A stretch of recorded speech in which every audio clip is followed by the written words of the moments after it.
So, finishing my lecture or a brief lecture for this chapter, know that the most those uh, postmodern theories that we talked about last week, or rather 2 weeks ago, have lended a great deal of um, contributions to family theory or systems theory, because they are so collaborative and they do consider the unit, and they extend that unit to obviously culture and neighborhoods and community and ethnicity and so this is they postmodern and systems go hand in hand. Um, and as you can see, Corey describes this as a real paradigm shift in the field of family therapy. So incorporating that collaboration and inclusiveness that exists in postmodern approaches, uh, has been a real big benefit. What else do I want you to know?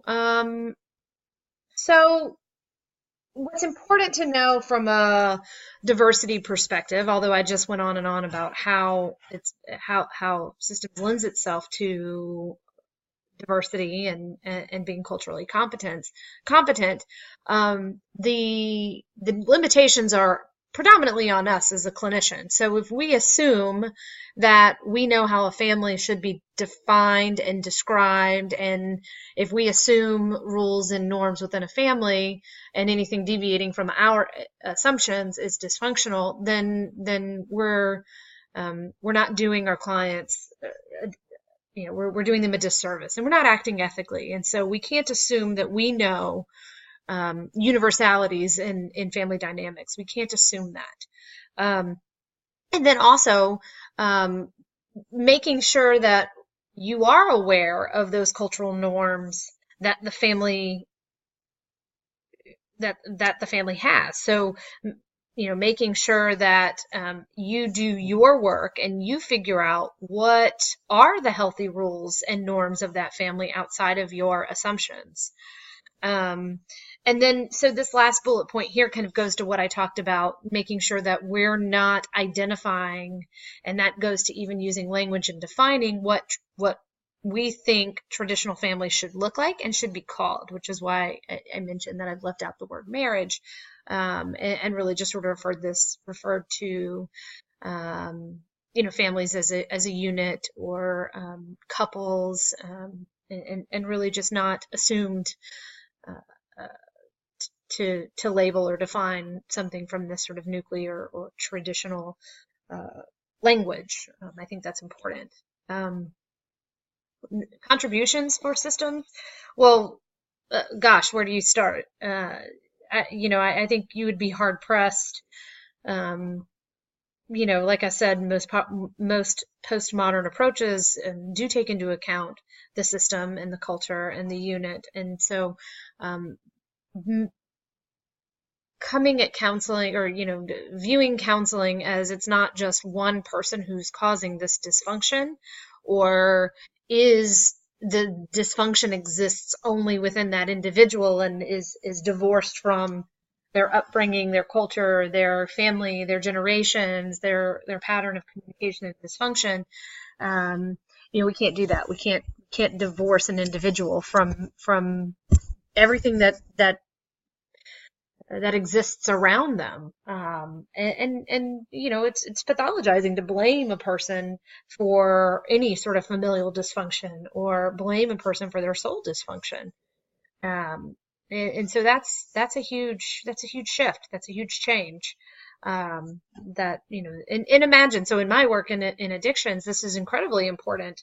I work all the time with families who come to me and immediately say, we are not the problem, he's the problem. If he would just change, or if she would just change, or if they would just change, everything would go back to normal. And that's just not the case. The dysfunction supports and enables really unhealthy behaviors. And so it may be that the parents are in a really unhealthy relationship and keeping or maintaining a sick child through any mental health issue deflects from them having to work on themselves, work on their relationship, work on generational patterns of abuse and trauma.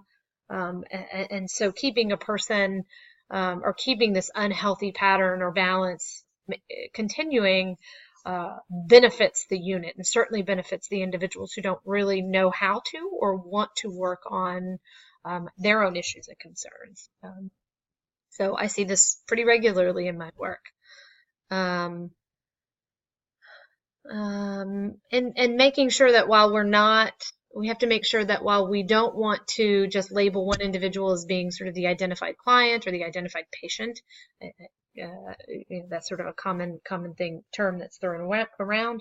We also need to make sure that individual needs are being addressed and that the family, the unit, is supporting and engaging in those healthy needs.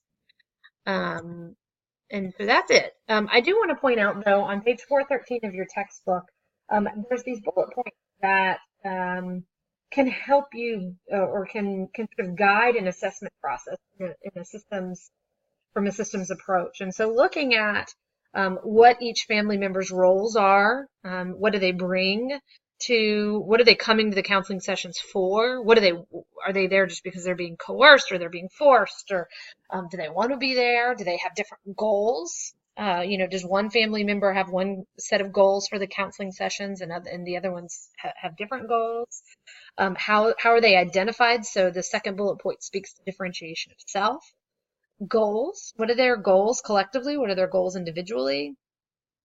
How is their sort of typical life like? What is their typical day like? You'll get to know those norms and expectations and rules by asking these sorts of questions.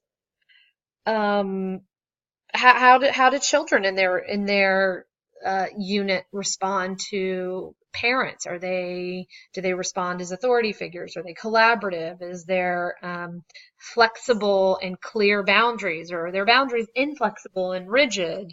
Is this a pattern of behaving and communicating that has happened for generations and generations and generations?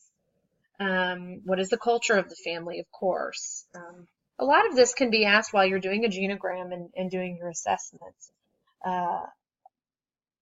And how do they identify, how do they identify